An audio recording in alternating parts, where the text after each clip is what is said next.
Say hey, Yellow Jacket football fans.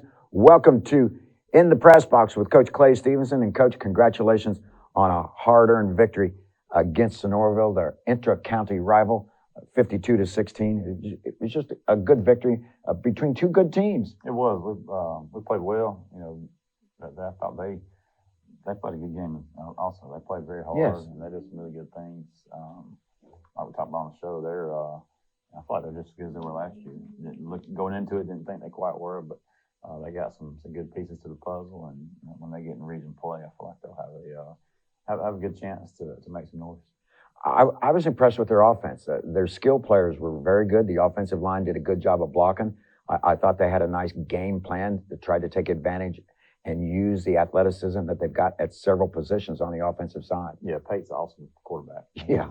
He can do everything. He can make any throws, as we saw the other night. He made a couple of opposite hash throws that were on the money, but he can beat you with his legs as well. So he's a fun player to watch, and they've got some good talent around them. So they're doing a good job. Yeah, they did do a good job. And by the way, In the Press Box is being brought to you by the Calhoun Touchdown Club, and we're grateful for that.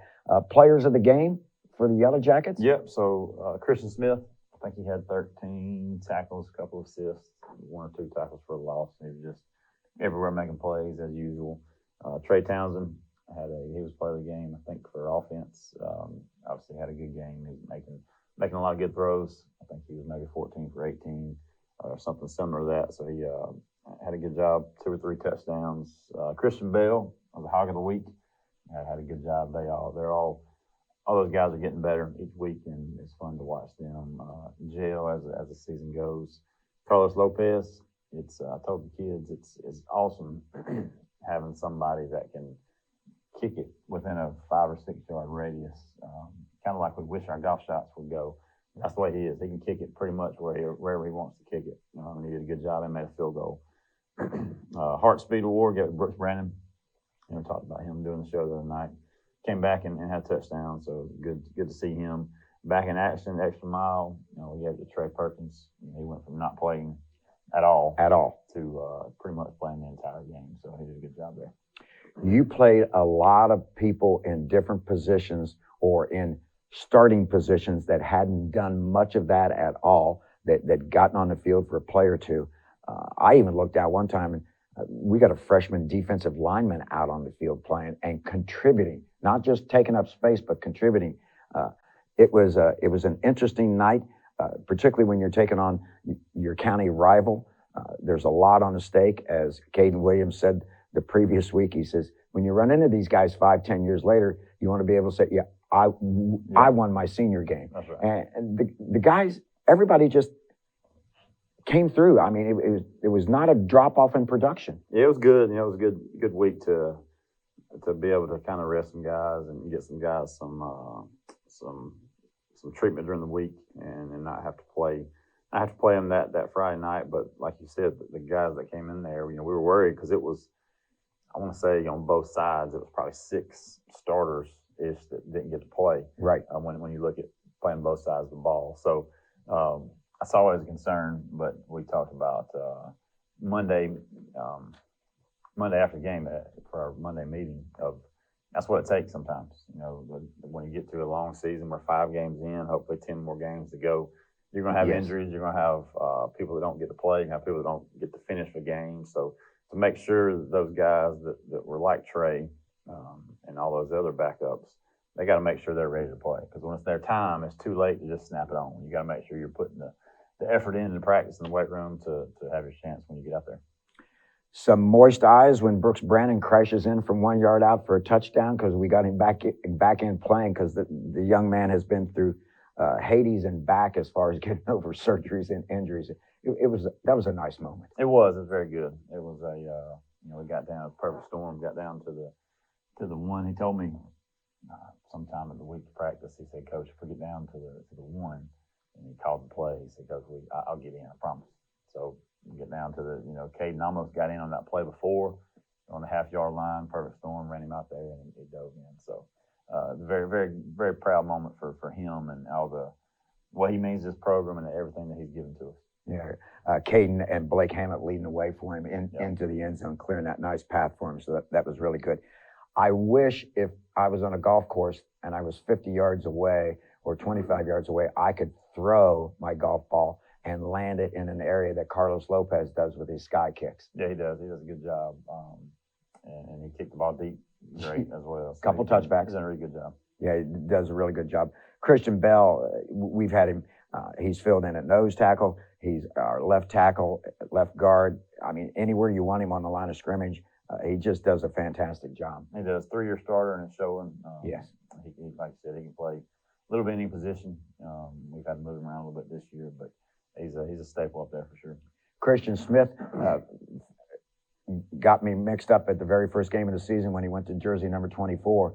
But jersey number 24 is easily recognizable because he's like doo-doo. He's all over the field and he makes plays. Yeah, he could wear any jersey he wanted to. Yes. And still be recognized because he's making plays and he's a very good student of the game. Sometimes he kind of knows what's going on before anyone else, just because he loves watching film, loves watching, he loves game planning and getting ready for the game. And his Friday night, it just kind of instincts take over.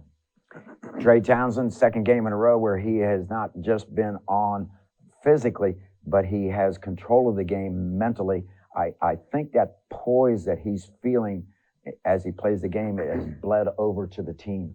Yeah, it is. He's done a good job making a lot of full field reads and making a lot of good decisions. So very proud of his efforts so far. Yeah, 3 touchdown passes to go with 282 yards passing, rushing 259 yards.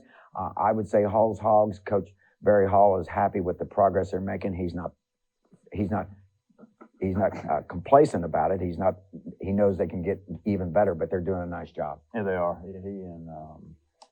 and Coach Land work really hard as a running backs coach of making sure that everyone knows where they fit. And then, Caden and Hunter White had a good game as well. So all those, it takes both those positions, the offensive line and the running backs, knowing where to go and where the double teams are and all that kind of stuff. So they're getting better and better each week. I thought the Sonoraville offense was as good as I've seen in the time that the Sonoraville High School's been around, and for the black shirt defense of Coach Morrow to hold them to 16 points and just 6 in the second half, pitched a shutout in the fourth quarter. Even with the substituting that you were doing, and Sonoraville did substituting towards the end of the game also, was a nice effort. You hold Sonoraville to 16 points. I think that's a nice job done. Anytime you have a good quarterback like that, it's tough to shut him out. He makes so many plays, and he did. A couple of things we were disappointed in, but we hopefully got those fixed this week.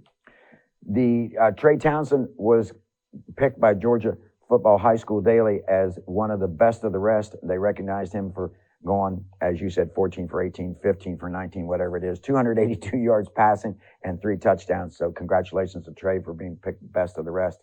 As we we've got a week off here, a bye week, and we're going to talk a little bit about your practice schedule here in just a bit. But looking at our region, the number 1 ranked scoring team in 5A in the state is Hiram. The number 3 ranked scoring team is Dalton, and the number 10 ranked scoring team is Cartersville. Defensively, the number 1 ranked team in 5A in the state is Cartersville, and number 6 ranked defense scoring-wise is Hiram. Cartersville gives up 6.5 points a game. Hiram just under 14. Hiram scoring 45 a game. Dalton scoring 40.5 a game, and Cartersville scoring 33. We need a bye week to get healthy. And then we have this monster region staring us in the face. Yeah, there's no more getting ready. That's the message we're telling the kids of the first 5 games, win, lose, or draw. We're still coming back Monday with the same goals in mind. Luckily we put together a few wins, but it really didn't matter other than momentum. It didn't matter as far as our season goals, but now you don't have that luxury anymore. Now every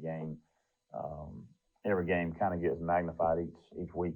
And you look at our region, there's 5 teams that are playing really good football right now, and 4 teams get in.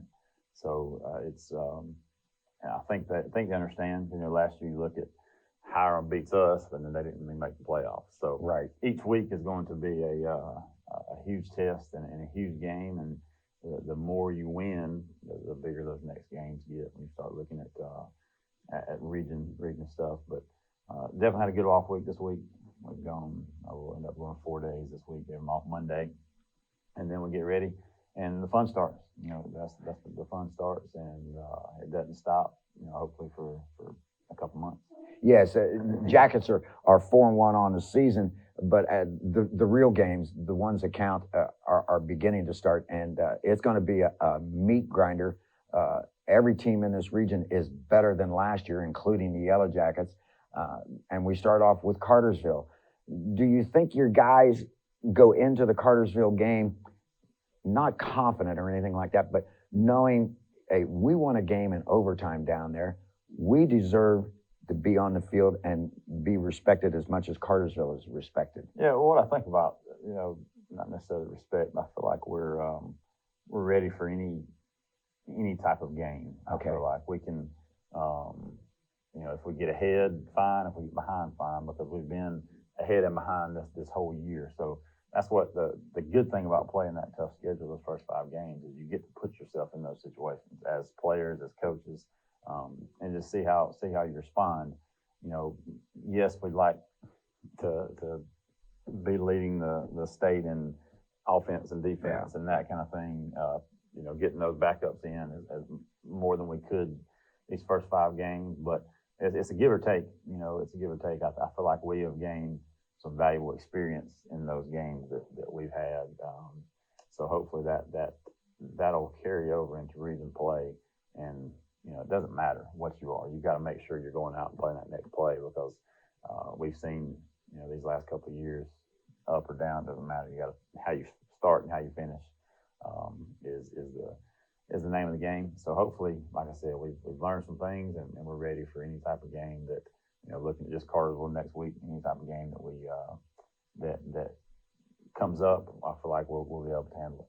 Yeah, you could schedule the Sisters of the Poor for all 5 non-region games and pad stats. Does that get you ready? When you talk about being ahead, being behind, Creekview comes to mind. We've been behind to a 6A school for 2 years in a row, and they're pretty doggone good. And that gets you ready for adversity, different situations that you're going to encounter during a game as well as during the season. Yeah, it is, because that first shock of being in a competitive game is different than being in a blowout game or a running clock game, or when the JV's finishing out the game. So we've had that jolted into us several weeks this year already. So looking forward to just getting out there and having another good week of practice next week.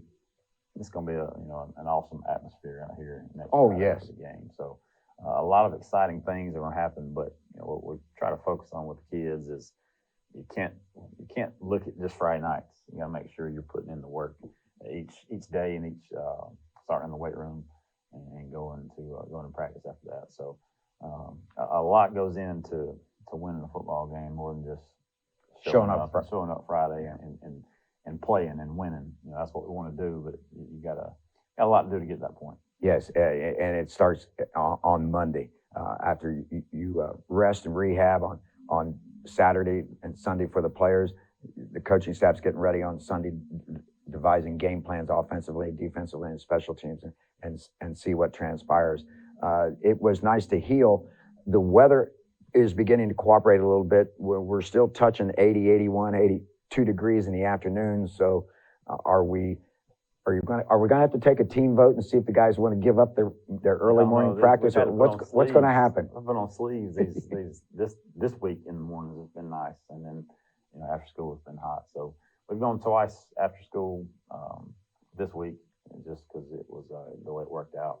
Didn't have school yesterday, so we went early.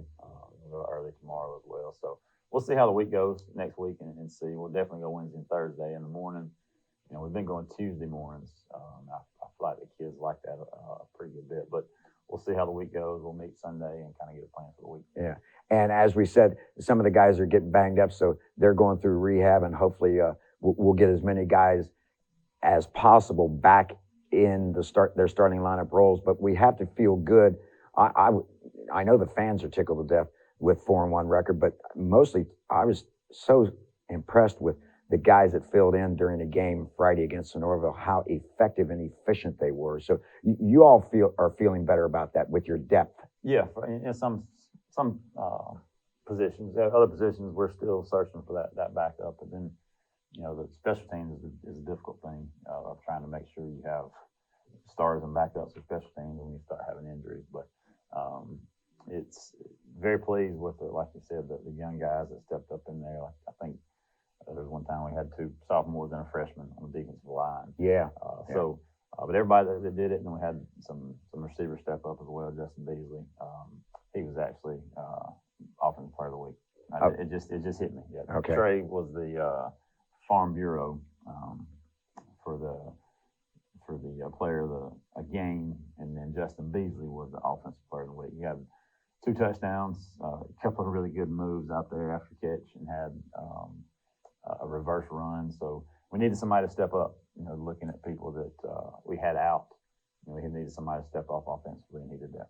Yeah, and Jut does a really good job. He's so fast, and that the blocking and his speed really showed on that end around or reverse or whatever the running play was. I mean, he was just dynamite, and he can separate. He can get open. He can get open, and he on their sideline over there ran a really great route. Trey put it on the money, and he made a move for a touchdown. So he's doing a good job. Yeah, he does a good job. Well, I'm going to let you get back to your duties. We're hosting Cartersville a week from this coming Friday. It'll be the first game of the region round that we play, so it'll be an exciting atmosphere. I don't think they've been here for something like 3 years, but it's been a while. It'll be military night, so we'll have some guys out there we'll honor before the game. So looking forward to it. Yeah, I talked to Jason Fuller, and he is pumped on what he's going to have there for military night. So it's going to be an electric atmosphere. We appreciate you listening to In the Press Box with Coach Clay Stevenson, brought to you by the Calhoun Touchdown Club. And we hope you tune in again. We will see you a week from Friday, but don't forget, we'll be back with our locker room predictions and In the Press Box with Coach Clay next week. You're listening to Coach Clay and In the Press Box.